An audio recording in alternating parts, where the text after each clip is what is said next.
Pourquoi la France va dans le mur? Salam alaikum à tous, j'espère que vous allez bien. Aujourd'hui, on va parler d'un sujet qui fait peur, mais qu'on ne peut plus ignorer. Une dette publique qui explose, des retraites de moins en moins assurées, un État qui coûte de plus en plus cher, mais pour des services de moins en moins efficaces. Dans cette vidéo, je vais vous montrer comment en tirer des leçons concrètes pour protéger votre épargne, vos revenus et même votre retraite. Prenez un carnet, asseyez-vous confortablement parce que ça va piquer.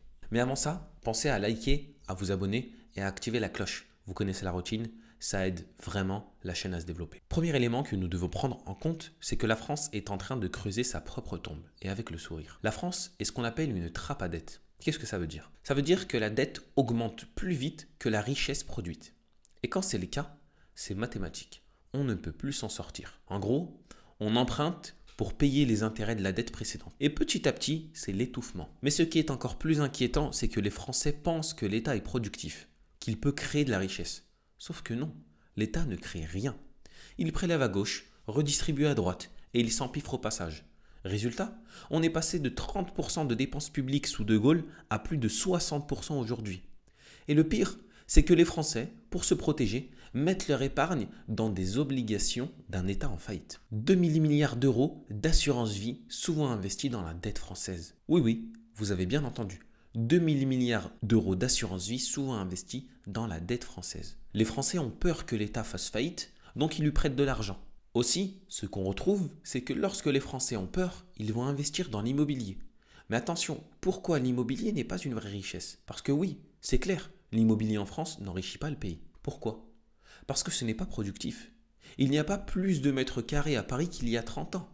Les prix ont été multipliés par 10, mais la valeur réelle n'a pas changé. Ce n'est pas une création de richesse, c'est un transfert de richesse. Ceux qui ont acheté il y a 20 ans se sont enrichis. Mais les jeunes ne peuvent plus se loger. Résultat, on a un pays figé, un ascenseur social bloqué et une économie qui ne produit plus rien de nouveau. Mais comment protéger son patrimoine dans ce contexte? D'abord, comprendre une chose essentielle. Il y a deux types d'actifs, les contrats et les propriétés. Les contrats, ce sont des obligations. Le livret A, les fonds en euros. Des promesses basées sur une monnaie qui perd de la valeur. Les propriétés, quant à elles, ce sont les actions, l'or, les terres agricoles, les entreprises et l'immobilier productif. Si la monnaie s'effondre, les contrats deviennent du papier toilette. Mais les propriétés, elles, gardent leur valeur réelle. Donc concrètement, vous ne devez pas avoir de livret A, pas de fonds en euros et pas d'obligations d'État.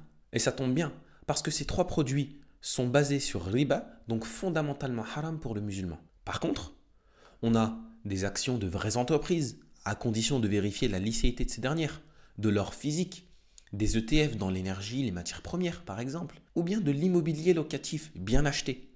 Mais attention, vous ne devez pas investir dans n'importe quelle entreprise. Il ne faut pas confondre prix et valeur. Charles Gave le répète souvent. Ce que vous payez, c'est le prix. Ce que vous achetez, c'est la valeur. Beaucoup de gens achètent des actions au hasard parce qu'un influenceur en a parlé. Mais il faut revenir aux fondamentaux. Est-ce que l'entreprise crée de la valeur? Est-ce qu'elle est indépendante de l'État? Et est-ce qu'elle est éthique et licite? Et là, j'insiste particulièrement. On n'investit pas dans n'importe quoi, surtout en tant que musulman. Vous le savez, je parle souvent d'investissement halal. Donc oui, on peut vouloir du rendement, mais pas au prix de nos principes. Avant d'investir, on vérifie ce que fait l'entreprise, qui la dirige et à quoi sert son produit. Sinon, on risque de financer des modèles injustes, voire haram. Et bien entendu, il y a une solution. L'économie française est malade, mais pas condamnée. La solution, elle n'est pas simple, mais elle est claire. Il faut réduire la taille de l'État, supprimer les doublons, arrêter de surréglementer et baisser les impôts. Mais on n'y est pas encore.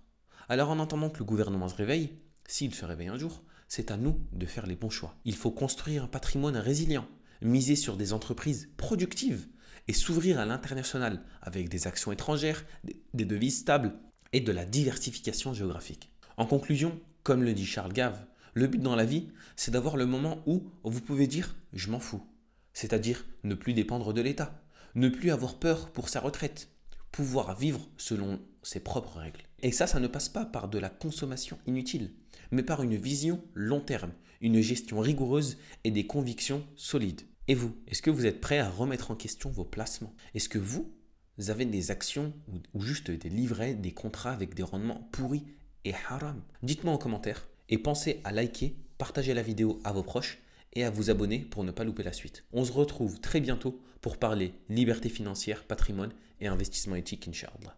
Et n'oubliez pas, ce n'est pas celui qui gagne le plus qui s'en sort, c'est celui qui sait où il va.